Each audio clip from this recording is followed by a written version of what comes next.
আপনাদের একজন সমন্বয়কের বক্তব্য পড়ে আমরা একরকম বুঝি, আবার মাহফুজ সাহেব আরেকটা বক্তব্য দেন, আমরা আরেক রকম বুঝি। আপনাদের একটা অবস্থান দেখে আমরা একরকম জানি। নাহিদ সাহেব উপদেষ্টা হিসাবে রিটায়ার করার আগে, মানে কি বলে, পদত্যাগ করার আগে তার সম্পত্তির হিসাব ঘোষণা করেন, অন্য উপদেষ্টারা কেন করেন না? নাহিদ সাহেবকে যখন একটা বিষয়ের মধ্যে অনেকগুলো বিষয় ঢুকে গেল, অ্যাবসলিউটলি, সেই জন্য আমি বলতেছি যে পারসেপশন এখানে কোনো ব্যাপার না।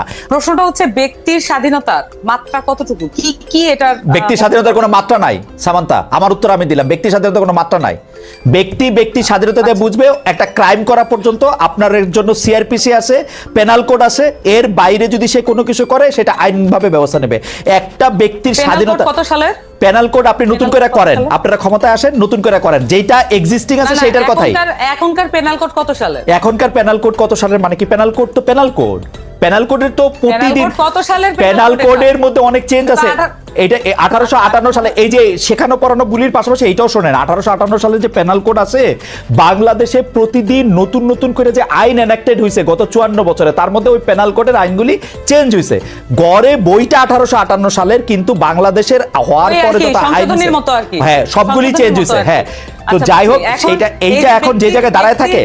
আপনি যে উত্তরটা দিচ্ছেন এটা কি মানে যে ব্যক্তি স্বাধীনতার যে সংজ্ঞাটা আপনি দিচ্ছেন, স্নিগ্ধাপা একটু সাইলেন্ট আছেন, অসুবিধা নাই, কিন্তু এই যে ব্যক্তি স্বাধীনতার যে ফরম্যাটটা বলছেন এটা কি যথেষ্ট ক্লিয়ার কাট হয়েছে কিনা? আপনার কাছে কি মনে হয়? আপনার কাছে কি মনে হয়? আমি বলছি ব্যক্তি স্বাধীনতার ক্ষেত্রে আমি উত্তর পাইনি। আপনি আমাকে আবার জিজ্ঞেস করেন প্রশ্নটা, এটা আমি আগে উত্তর দেই। ব্যক্তি স্বাধীনতার প্যারামিটার মানে এই, আপনি মাত্র আমারে জিজ্ঞেস করছেন, আমি স্পষ্ট বলছি ব্যক্তি স্বাধীনতার কোনো সীমাবদ্ধতা নাই। ব্যক্তির স্বাধীনতার সীমা হচ্ছে, ব্যক্তি স্বাধীনতার সীমা হচ্ছে একটা ক্রাইম করা পর্যন্ত। যেমন ধরেন আমার ব্যক্তি স্বাধীনতা হচ্ছে, আমি বুঝি নাই কায়েম করা মানে, বুঝি নাই। আমাদের খাতা কলমে যেটাকে ক্রাইম হিসেবে গণ্য করা আছে, যেমন ধরেন আমার ব্যক্তি স্বাধীনতা নাই আপনাকে একটা টোকা দেওয়ার জন্য, এই টোকাটা একটা ক্রাইম, আমার এটা ব্যক্তি স্বাধীনতার মধ্যে পড়ে না। আমি আপনাকে এটা টোকা দিতে পারবো না, কিন্তু আমি আমাকে টোকা দিলেন, আমি মনে করলাম এটা একটা ক্রাইম, তাহলে আমি কি করব? না, মনে করলেন না, আমি টোকা দিতে পারবো না, টোকা দেয়াই ক্রাইম।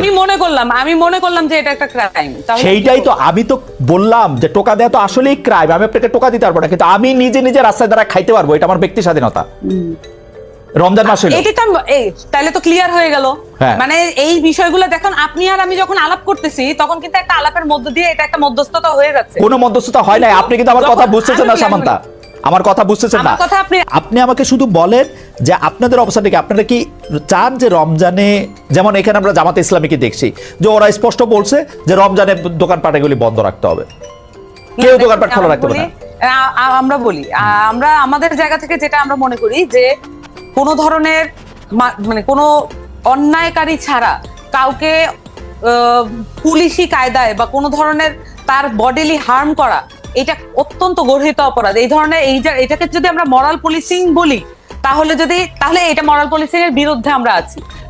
সামান্তা, আপনার বক্তব্য কি আপনি শুনতে পান? আপনি বলছেন অন্যায়কারী ছাড়া, তার মানে যে অন্যায়কারী তাকে আপনারা শাস্তি দিতে পারবেন? আমরা কোনো কিছুই শাস্তি দিতে তাহলে আপনি বলেন যে কাউকে, তাহলে আপনাকে বলেন যে কাউকে দেওয়া যাবে না। আমি বলছি ভাই, শাস্তি দেওয়ার জন্য আছে আদালত। আমরা ট্যাক্স দিয়ে এই আদালত গুলাকে চালাই, আমরা কিন্তু এই আমাদের ট্যাক্সের পয়সা কিন্তু এই আদালত প্রাঙ্গণ গুলাতে আছে। তাহলে আমি কখনোই আমার ট্যাক্সের পয়সা কিন্তু ইনভ্যালিড হয়ে যাক, সেটা আমি তো চাইবো না অ্যাজ এ সিটিজেন। তাহলে আমি চাইবো যে শাস্তি যেখানে হয় সেখানেই হবে। তার মানে এখানে আইন শৃঙ্খলা বাহিনী আছে, আইন শৃঙ্খলা বাহিনীর কাজটা কি? যদি সব কাজ হচ্ছে যে কেউ একটা গ্রুপ গোষ্ঠী মিলে এই দায়িত্বগুলো হাতে তুলে নেয়, এটা কোনো জায়গা নাই।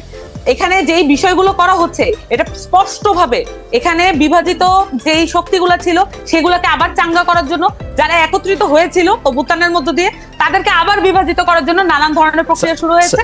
এবং পরিষ্কারভাবে এখানে সংস্কারের যে উদ্যোগ গ্রহণ করা হয়েছে, সংস্কারের যে সম্ভাবনা তৈরি করা হয়েছে, সেটাকে প্রশ্নবিদ্ধ করার জন্য এই ধরনের বিভাজিত যে কার্যক্রম সেটা পরিচালনা করা হচ্ছে। সামান্তা, আমি আপনার কাছে আবার আসবো, আমি শুধু প্রশ্নটা করি আবার।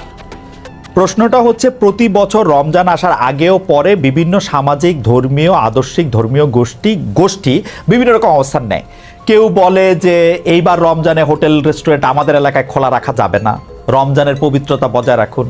জামাত ইসলামী একটা স্পষ্ট অবস্থান নিচ্ছে, আওয়ামী লীগ বিএনপি কিন্তু একটা মাঝামাঝি অবস্থান নেয় গত 53 বছর নিয়ে। এটা কিছু বলেও না, জিজ্ঞেস করলে আপনার মতো ঘুরায় পেঁচায় কি জানি একটা বলে, আমি অর্ধেক বুঝি না।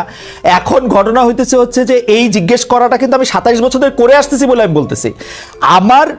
দুর্ভাগ্যজনকভাবে আমি আপনাকে ওই প্রশ্ন করতেছি, হয় আপনাকে আমি বুঝাতে পারছি না যে এনসিপির আমি কোনো স্পষ্ট অবস্থা দেখতে পাচ্ছি না। এনসিপি কি বলতেছে যে রমজানে আসলে দোকানপাট বন্ধ রাখতে হবে? আপনাকেও যখন আমি আপনাকে কেন হচ্ছে আমি আপনাকে পলিটিক্যাল পার্টির কাছ থেকে আপনারা যেভাবে মানে আপনারা বলতে আমি বলছি যে বেশিরভাগ লোকজন, আমি সাংবাদিকদের কথা বলছি না, সবাই আসলে যেভাবে প্রত্যেকটা ইস্যুতে হ্যাঁ বা না উত্তর আশা করেন, এইভাবে একটা পলিটিক্যাল পার্টি আচ্ছা ঠিক আছে, আপনার অবস্থা পরিষ্কার। পার্টির বক্তব্যসমূহ একটু ভেগই থাকে, একটু ভেগই থাকে, আমরা একটু ভেগই থাকে। ভেগের ব্যাপার না, এটা হচ্ছে সকলকে এনকম্পাস যদি করতে না পারে, সকলকে ধারণা করতে না পারে, এটা পলিটিক্যাল পার্টি। আমি আপনাকে সামান্তা, আমি আপনাকে সিউরিটি দিয়ে বলতেছি, আপনি যে এখন যেরকম করে কথা বলতেছেন অ্যাবসলিউটলি এরকম করে বিএনপি এবং আওয়ামী লীগ কথা বলছে গত 53 বছর আমাদের সঙ্গে। আপনি আমাকে একটা এই যে এখন যে বললেন আমরা ভিডিও দেখাই, আমি ভিডিও না দেখা, আমি আপনাকে বলতেছি তো, আপনি আমি বলছি যে এখানে প্রত্যেকটা ইস্যুতে প্রত্যেকটা ব্যাপারে যখন হ্যাঁ না অবস্থানে যেতে হয়, আমি বলছি হ্যাঁ না অবস্থানটা দায়িত্ব জ্ঞানহীন আচরণ। এইটা যে কেউ বলেছে, এটা আপনি আমাকে দেখায়। আমি বলতেছি হ্যাঁ না অবস্থান কিছু ব্যাপারে আমরা এমনিতে একটা লাস্ট একটা লাইন বলি, লাস্ট একটা লাইন। আমরা যে আমরা যদি মানে পলিটিক্যাল পার্টি করে বলে আমরা শুধু রাষ্ট্রীয় অবস্থান নিয়ে কথা বলবো, বাংলাদেশের প্রত্যেকটা ব্যাপারে যে অনেকগুলো বিষয় জড়িত থাকে, এটাকে ডিসকার্ড করে, এটাকে আনএকনলেজ করে, এটাকে ফেলে দিয়ে আমরা এটা করতে চাই না। আমরা মনে করি যে এই বিষয়গুলো জনগুরুত্বপূর্ণ, এগুলো সামাজিক ব্যাপার, এবং সামাজিকভাবে সলভ করার জন্য যদি রাষ্ট্রীয় কোনো উদ্যোগ নিতে হয়, এবং আমরা মনে করি যে সেটার ব্যাপারে আগ্রহী এবং উদ্যোগ নেওয়া উচিত, আমরা এটা মনে করি। ওকে, এর মধ্যে সরকারের কোনো দায় দেখেন কিনা বর্তমানে যারা পলিটিক্যাল পার্টিগুলি আছে, আমরা তো তাদের আপনি কোনো দায় দেখেন নাকি, তাদের অবস্থান, তাদের জায়গা থেকে এগুলি অ্যাড্রেস করা বা না করা, মানুষের নিরাপত্তার ক্ষেত্রে? শুধু নারী না, আমরা আসলে খেয়াল করেছি যে যারাই দুর্বল তারা আক্রান্ত হচ্ছেন, সেইটার ক্ষেত্রে সেটা কি হতে পারে? ডক্টর রেজানা করিম স্নিগ্ধা। আচ্ছা, আমি একটা কথা আপনার প্রশ্ন উত্তরে যাওয়ার আগে একটা কথা বলি। রিফরমেশন, যখন একটা সমাজে সোসাইটিতে রিফরমেশন হয় না, তখন রিফর্মাররা খুব বোল্ড কিছু স্টেপ নেয়, এবং সেই স্টেপের মধ্যে কিন্তু কোনো দ্বন্দ্ব থাকে না। সেক্ষেত্রে আপনি সেটাকে পলিটিক্যালি বলেন অথবা সেটাকে রিলিজিয়াসলি বলেন। আমি একদম স্পষ্ট দুটো উদাহরণ আমি একদম নির্দ্বিধায় নির্ভয়ে দিতে চাই। যেমন মনে করেন, যখন যেই মুহূর্তে প্রফেট মুহাম্মদ সাল্লাল্লাহু আলাইহি সাল্লাম উনি যখন বলেছেন যে মক্কায় মানে ওই সময়ে যে হচ্ছিল, কন্যা শিশুকে জীবন্ত কবর দেওয়া হচ্ছিল, ওটা কিন্তু ওখানকার একটা চল ছিল, তিনি কিন্তু সেটাকে স্টপ করেছেন। তিনি কিন্তু ওখানে এমন অনেক কিছু করেছেন, এবং সে কারণে কিন্তু ওখান থেকে তাকে বের করে দেওয়া হয়। শুধু তাকে না, আপনি যত রিফর্মার দেখবেন তাদের প্রত্যেকের লাইফে আপনি দেখবেন যে তারা কিন্তু তার যে জায়গাতে অন্যায়ের বিরুদ্ধে প্রতিবাদ করতে। ডক্টর স্নিগ্ধা, এইটা আসলে আমি একটু এটা আপনি আমাকে একটু শেষ করতে দিতে হবে। হ্যাঁ, অবশ্যই আপনি শেষ করেন।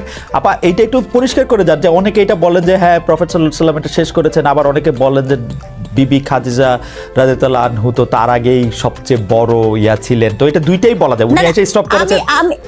আমি আসলে ওই জায়গাটা যাচ্ছি না। আমি যেটা বলছি, যখন আপনি রিফর্ম করবেন তখন কিন্তু পপুলিস্ট কাজ আসলে কেউ করে না। আমি এই কথাটা বলতে চাচ্ছি। আচ্ছা ঠিক আছে, আপনি যেমন মনে করেন, আপনি এরপরে দেখেন যেই মুহূর্তে আপনার রাজা রামমোহন রায়, ঠিক আছে, সতীদাহ প্রথা, এটা কিন্তু ভীষণ রকমের একটা রিলিজিয়াস প্রথা।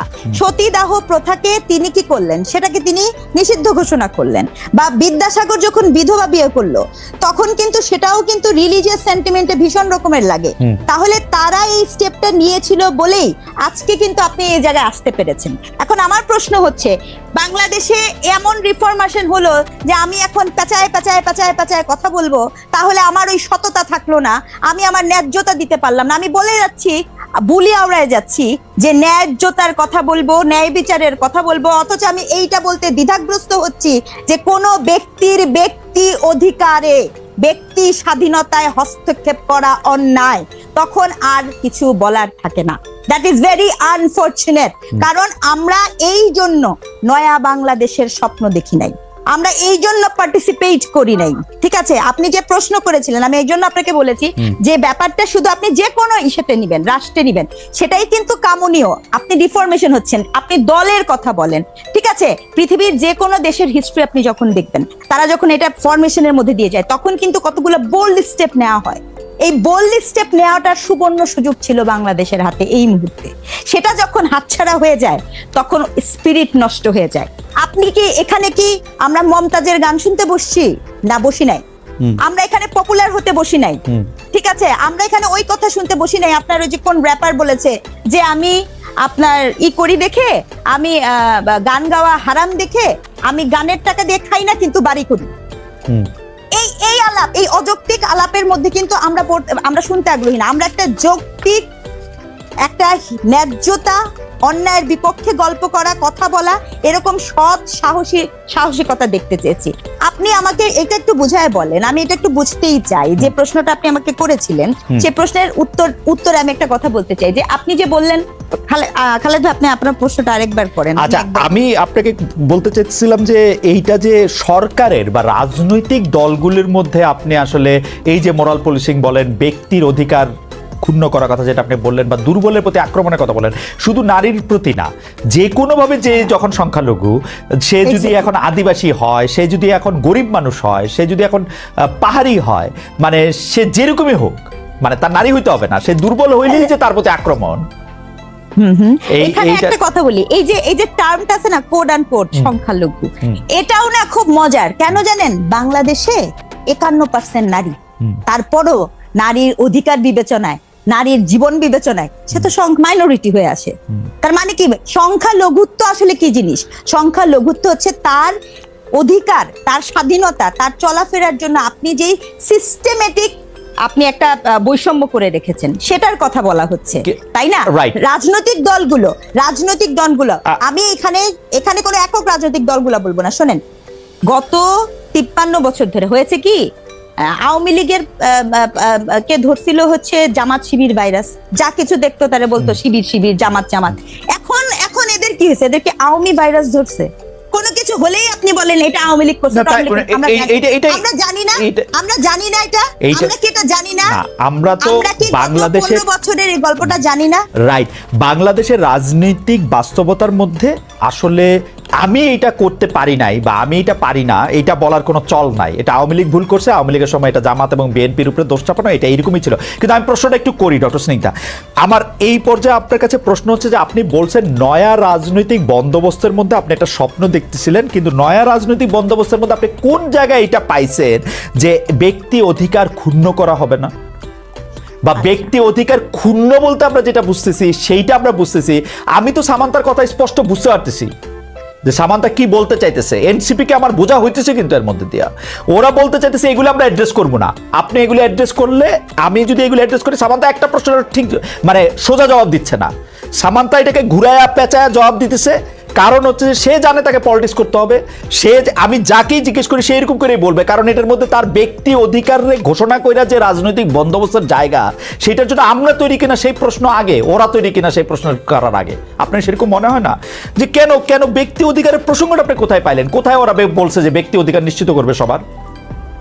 বলে না। আমি কিন্তু এখানে কোনো নাগরিক পার্টিকে, এনসিপি কে প্রশ্নটা করিনি। আমি বলেছি যে স্পিরিট থেকে আমরা এই যে একটা অভ্যুত্থান, বাংলাদেশে তো একটা অভ্যুত্থান হয়েছে, গণ অভ্যুত্থান হয়েছে, সেই অভ্যুত্থানের একটা স্পিরিটের কথা আমি বলছি। যে অভ্যুত্থান আমাকে স্বপ্ন দেখাইছিল, তখন কিন্তু কেউ আমাদের রাস্তায় বলছিল না যে তোমার ওড়না ঠিক আছে কিনা। ওড়না ছাড়া মেয়েটা যখন বুকটা পেতে দিয়ে তার একটা অপরিচিত পুরুষকে যখন বাঁচাইছিল প্রিজন ভ্যানের সামনে থেকে, তখন কিন্তু কেউ প্রশ্ন করে নাই মাহারাম আছে কি নাই।